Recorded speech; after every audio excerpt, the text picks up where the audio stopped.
नमस्कार दोस्तों, आज की कहानी विष्णु भगवान की कहानी। एक नगर में एक सेठ व सेठानी रहते थे और सेठानी रोज विष्णु भगवान की पूजा करती थी। सेठ को उसका पूजा करना बिल्कुल अच्छा नहीं लगता था। इसी वजह से एक दिन सेठ ने सेठानी को घर से निकाल दिया। घर से निकलने पर वह जंगल की ओर गई तो देखा 4 आदमी मिट्टी खोदने का काम कर रहे थे। उसने कहा कि मुझे नौकरी पर रख लो। उन्होंने उसे रख लिया, लेकिन मिट्टी खोदने से सेठानी के हाथों में छाले पड़ गए और उसके बाल भी उड़ गए। वह आदमी कहते हैं कि बहन, लगता है तुम किसी अच्छे घर की महिला हो। तुम्हें काम करने की आदत नहीं है। तुम ये काम रहने दो और हमारे घर का काम कर दिया करो।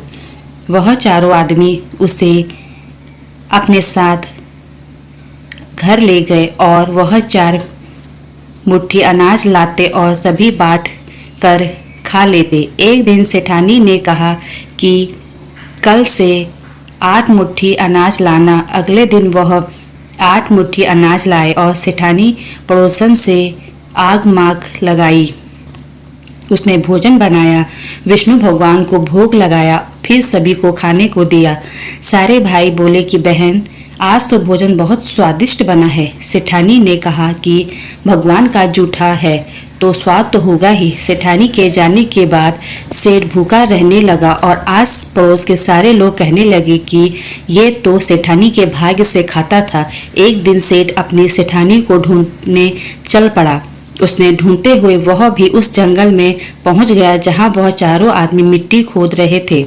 सेठ ने उन्हें देखा तो कहा कि भाई, मुझे भी काम पर रख लो।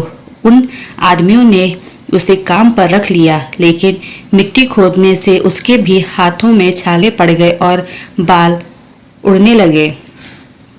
उसकी यह हालत देख चारों बोले कि तुम्हें काम की आदत नहीं है, तुम हमारे साथ चलो और हमारे घर में रह लो। सेठ उन चारों आदमियों के साथ उनके घर चला गया और जाते ही उसने सेठानी को पहचान लिया, लेकिन सेठानी घूंघट में थी तो सेठ को देख नहीं पाई। सेठानी ने सभी के लिए भोजन तैयार किया और हर रोज की भांति विष्णु भगवान को भोग लगाया।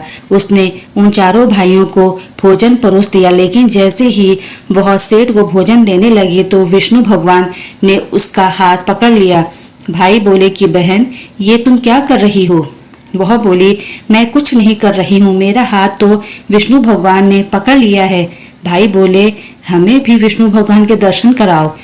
उसने भगवान से प्रार्थना की तो विष्णु जी प्रकट हो गए। सभी ने दर्शन किए। सेठ ने सेठानी से क्षमा मांगी और सेठानी को साथ चलने को कहा।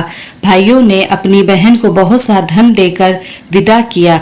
अब सेठानी के साथ सेठ भी भगवान विष्णु की पूजा करने लगा और उसके परिणाम से उसका घर अन्न धन से भर गया। धन्यवाद। जय हिंद।